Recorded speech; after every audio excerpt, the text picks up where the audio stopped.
He called me dead weight in front of the entire executive team. 30 years of service gone, with 2 words and a smirk. I didn't argue. I didn't even flinch. I picked up my bag, nodded once, and walked out of the building I helped build. But here's the thing Kevin Linwood didn't know. While he was busy golfing with investors and posting thought leadership quotes on LinkedIn, I was quietly doing something far more dangerous. I was protecting the company's soul, the patents, the systems, the foundation that made Techspire more than a logo on a door. And I owned them. The moment he fired me, he lit a fuse he didn't know existed. Now he's the one jobless, scrambling to keep the company from unraveling under his name. This isn't a story about revenge. It's about respect. And what happens when you mistake the backbone of your company for ballast. I knew something was wrong the moment I stepped into the executive wing. Not because of the silence was normal in that part of the building, but because of the way people didn't look at me. Janine from legal glanced up from her laptop and quickly lowered her eyes. Carl, who once begged me to co-author his paper on membrane scalability, disappeared into the kitchenette like I'd shown up with a severance virus. Then the door opened. Dr. Hale said, a voice as crisp as a winter knife, "Thank you for being on time." Kevin Linwood, 32, freshly minted CEO with a jawline designed in a boardroom. He didn't stand when I walked in. He didn't offer a handshake. He simply gestured to the single chair across from him like a man who had already cleared it from the company's org chart. I sat down. The room was perfectly engineered for intimidation, leather-paneled walls, no windows, a conference table that could seat 10, but now held only one folder, black thick, ominously precise. "I'll get to the point," Kevin said, sliding the folder across the table. "We're restructuring. Your role as Chief Innovation Officer is being eliminated effective immediately." He paused, then smiled. And frankly, he continued, "It's time. 30 years is a long run. But our industry's evolving. We need voices that reflect where we're going, not where we've been." He leaned back like he'd just pronounced a eulogy, not a termination. I didn't flinch. I didn't ask why. I didn't need to. Because Kevin Linwood didn't know what I knew. And what I knew, that in his desperation to cut out the dead weight, he'd just amputated the only limb keeping the company alive. As I stood to leave, he added one more insult. "Veronica, don't take it personally. This is business. You've done great legacy work. But we can't be tethered to the past forever." Legacy. That word again. I turned to face him, calm as still water. "I built the future you're standing on, Kevin," I said. "But congratulations on cutting your own legs out from under you. I won't stop you." I left without the folder, without the offer, without looking back. Security was waiting by the lab. A cardboard box sat on my desk already. The guard Dante looked at me like someone watching a forest fire engulf a house he couldn't warn in time. "You okay, Dr. Hale?" he asked quietly. "I will be," I said. Because while they were firing me, they didn't know I'd never been just an employee. I was the owner of the tech that powered Linwood's precious quarterly reports. The patents, the systems, the infrastructure, they weren't his. They were mine. And in less than 72 hours, he'd find out just how expensive dead weight could be. I didn't cry on the drive home, not because it didn't hurt. 30 years of your life wiped clean in under 10 minutes will always leave a scar, but because my mind was already racing ahead. By the time I pulled into my driveway in North Boulder, the sun had just started to dip behind the Rockies. The shadow line moved slowly across the house I had built brick by brick with bonuses from every successful patent. I walked inside, locked the door, and didn't turn on the lights. I didn't need them. My home office was the same as it had been for 2 decades. Orderly, quiet mine. The desk, the books, the whiteboard with chemical structures half erased and hastily rewritten. But I didn't go for the desk. I went for the steel filing cabinet tucked into the far corner. Bottom drawer, key hidden beneath the Persian rug. With a soft click, the drawer slid open. Inside a set of red-tabbed folders, aged and thick with time. Patent filings, invention disclosures, IP licensing agreements. Every one of them organized, time-stamped, notarized. But the real weapon was in the folder marked 2019 Confidential. I placed it on the desk, turned on a single lamp, and began reading. The arrangement had started during Techspire's darkest hours, back when they were still called Alvian Systems. Cash flow was bleeding out. Banks wouldn't touch them. And so David Mencken, the CEO, before Kevin had come to me with a desperate plan. Veronica, he'd said, we need to shield the IP from creditors. We want you to hold the patents in your name. Temporarily. We license it back exclusively. You get protection. We get survival. It wasn't just a handshake deal. The contract was written airtight by both their legal team and mine. It stated in no uncertain terms, all intellectual property developed by Dr. Veronica Hale, under Project Ardent, and all successor technologies derived therein, shall be held under her name as sole inventor and owner, with Techspire Technologies retaining non-transferable exclusive commercial licensing rights, contingent upon continued employment. Contingent upon employment. My hands didn't shake as I turned the next page, because Kevin Linwood had just violated the one condition that kept those rights in place. By firing me, he'd not only severed the licensing, he'd opened Techspire up to a full production freeze. Any further manufacturing, distribution, or even continued research using my tech without renegotiated terms would constitute a breach of intellectual property law. And Kevin didn't even know he'd pulled the pin on a live grenade. I pulled out my phone and tapped a number I hadn't used in almost a year. Veronica, came the voice on the other end. Calm sharp. Margaret Klein, my IP attorney. Please tell me you're not calling me because Techspire got stupid. I smiled grimly. They just got very, very stupid. Margaret Klein didn't waste time. By 9:00 a.m. the next morning, she was in my living room in a slate blazer tablet in one hand, iced coffee in the other. No small talk, no soft gloves. You still have the originals, she asked, dropping her bag and sliding into a chair. In the safe. I handed her copies I'd pre-scanned overnight. She scrolled through the agreement, nodded slowly, and muttered, idiots. I thought so, I said. Veronica, this licensing clause isn't just enforceable, it's a ticking clock. By terminating your employment, Techspire voided their exclusive use of any of these patents. They're in breach as of 6:17 p.m. yesterday. I blinked. I mean every product they're currently producing that runs on Ardent Core, Ardent Blue, or the Catalyst nodes is now in legal terms counterfeit. She looked at me with a smile that could cut steel. I hope you haven't lost your appetite for a little war. By noon, Margaret had already drafted a cease and desist order, a simple 2-page document that would bring Techspire's manufacturing division to a crawl. We didn't send it. Not yet. First, we sent an email to Kevin Linwood CCing legal, the board, and the acting CTO. The subject line read, Urgent Termination Impact. On IP licensing response required within 48 hours. Inside a calm but devastating summary, termination of employment voids. Techspire's exclusive rights, unauthorized use of protected IP constitutes a breach. Immediate renegotiation required. All enforcement rights reserved. Less than 10 minutes later, my phone rang. Kevin. I let it go to voicemail. Then came a second email.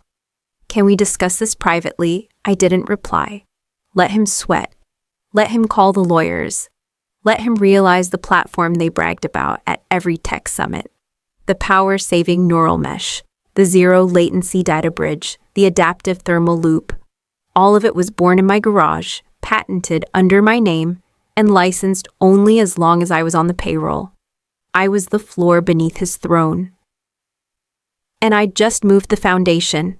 At 4:45 p.m., a new email arrived, this time from the board's legal counsel, request for emergency mediation. Please advise on availability, Margaret smirked. They're scrambling. Good, I said. Let them. But be ready, she added. They're going to offer you money, maybe even try to buy the patents outright. I shook my head. This isn't about the money anymore. She arched a brow. Then what's it about? I looked out the window at the mountains, unchanging, unmoved. It's about being called dead weight in the same room I built. Techspire's headquarters hadn't changed in 20 years. The same glass facade, the same overwatered ferns in the lobby, the same receptionist who once baked me banana bread after I stayed overnight debugging a thermal override. What had changed was the way they looked at me now. I wasn't Veronica the legend. I was Veronica the liability, or so they thought. Margaret walked beside me, calm and crisp in her tailored gray suit, tapping something into her tablet. As we passed the security gate, the guard nodded slightly too fast. The board had scheduled an informal meeting in conference room 4A. Margaret and I both knew what that meant. They didn't want to document the damage yet. When we entered, Kevin was already there. His tie was loosened, his smile gone. The CFO, Ingrid Takano, sat beside him, her posture tense. Across the table, Jeremy Feld, legal counsel, eyes flicking between printouts and his tablet, like he'd just discovered a fire drill in contract form. I sat down, placed a single folder on the table, and said nothing. Kevin broke first. Veronica, he began, voice tight. We'd like to de-escalate. I believe this is all a misunderstanding, Margaret cut in. It's not. Jeremy raised a hand. With all respect, perhaps we can find an amicable no. I spoke calmly, directly. You fired me. That nullified the exclusive licensing agreement. You are now using protected technology without legal right. Kevin's voice sharpened. We developed those systems together. Under company time, on company resources. Incorrect, Margaret said. Per your own signed documents, all Ardent-derived patents are owned by Dr. Hale. The company licenses them contingent on her employment. That clause was inserted by your predecessor and, judging from your reaction, completely missed by you. I leaned forward slightly. You called me dead weight, Kevin. Fired me in front of half the executive floor. Then continued to profit from my designs as if I were still chained to the wheel. You built a parade on my bones, and now you're surprised the ground just gave out. Kevin was sweating. He turned to Jeremy, who offered a helpless half shrug. Ingrid whispered something, and Kevin's hand balled into a fist. So what do you want? He asked through clenched teeth. I smiled. I want what I built. Margaret slid a document across the table. A revised licensing agreement. Short, ruthless. All past use since termination billed at triple standard rate. A permanent seat on the board for Dr. Hale. CTO position reinstated with full authority over Ardent-related R&D. A formal on-record retraction of all previous statements made by CEO Linwood regarding Dr. Hale's competence, and if declined, a full cease and desist within 24 hours. With media notification. Kevin laughed. It was shaky. You think the board's going to let you walk in here and dictate terms? I looked at Ingrid. Her eyes didn't move from the paper. She was already calculating costs. I looked back at Kevin. No, I said. I think the board's going to let you walk. Kevin didn't respond at first. He just stared at the paper like it was written in ancient Greek. His lips parted slightly, caught between objection and disbelief, but no sound came out. Jeremy Feld, Techspire's counsel, was the first to speak.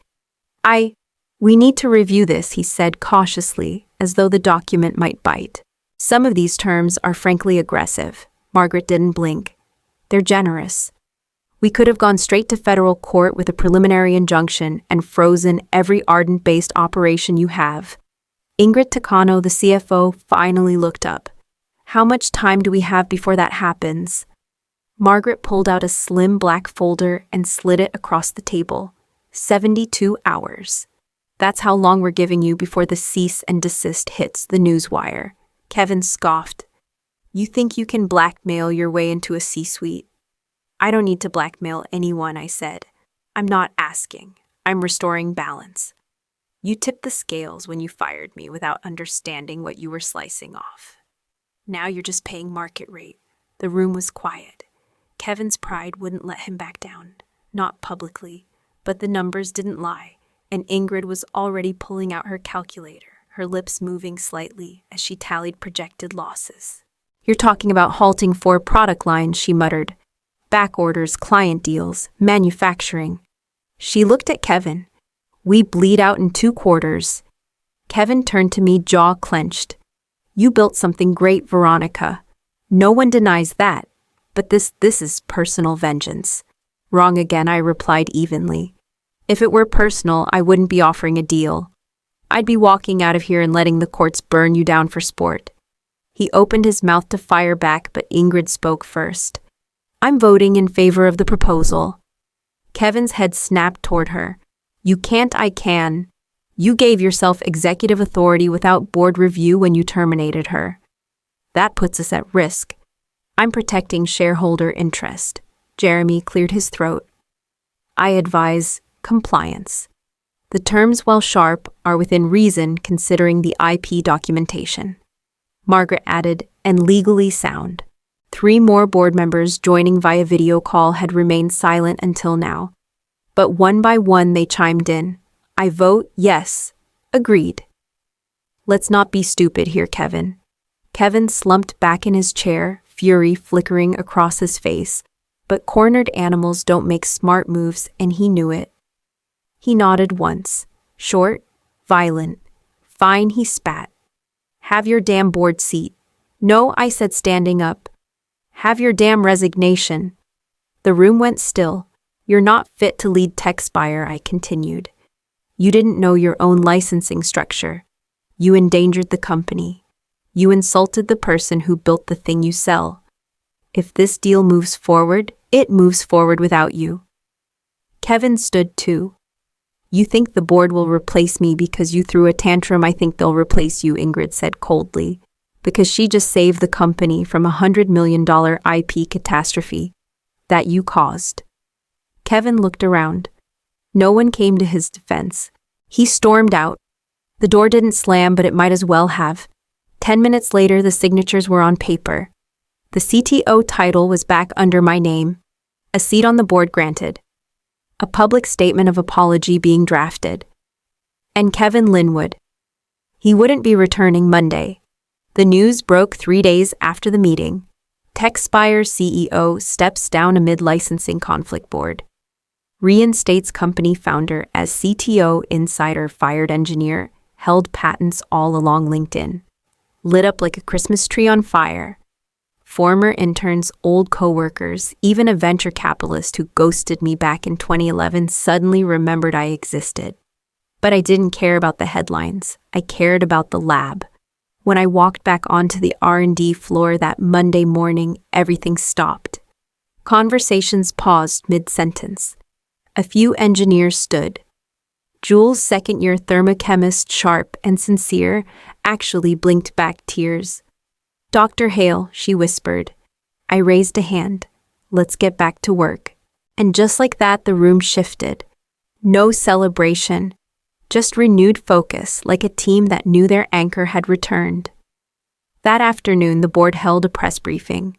Ingrid Takano stood at the podium in navy blue, delivering each word like a scalpel. Dr. Veronica Hale will return as Chief Technology Officer effective immediately. Techspire remains committed to honoring the integrity, vision, and contributions of those who built its foundation. A reporter asked about Kevin Linwood. Ingrid didn't flinch. Mr. Linwood is no longer with the company. Behind the scenes, the settlement was clinical. Kevin walked away with a trimmed-down parachute and a signed NDA. In exchange, I agreed not to pursue damages for post-termination patent misuse. It wasn't forgiveness, it was time management. He wasn't worth another minute. The patents reaffirmed under my name. The licensing locked tight. The company now powered legally and rightfully. 2 weeks later, I moved into my new office. Not the old one. This one had mountain views. Double the windows, triple the silence. On the desk, an envelope waited. Inside, a handwritten note from Ingrid to the architect of the impossible. Let's build something that outlasts us both. Beneath it, a polished metal nameplate. Veronica Hale, Chief Technology Officer, Board Director, Ardent Systems Division. I set it down, no fuss, no photo op, just the cool weight of earned metal on solid oak. Then I opened my laptop. There was work to do. Downstairs, someone had updated the lab wall. Where it used to read Project Ardent Fueling the Future, it now read something bolder. Rougher. Handwritten in marker, but already etched into memory, designed by deadweight. It wasn't sarcasm. It was reclamation. The team had written it in my absence, thick letters underlined twice. A joke turned into legacy. I stood there for a moment, just breathing it in. And when I finally smiled, it was real. The kind that starts behind your ribs and takes its time reaching your lips. I was back. And this time, they'd have to fire gravity to get rid of me. The end. If someone tells you you're replaceable, quiet, or past your prime, remember this. Sometimes the ones they fire are the ones holding the key. Thank you for watching my story. If you enjoyed it, make sure to subscribe, and turn on notifications. And if you've ever been called deadweight, you already know you're the one they'll regret letting go.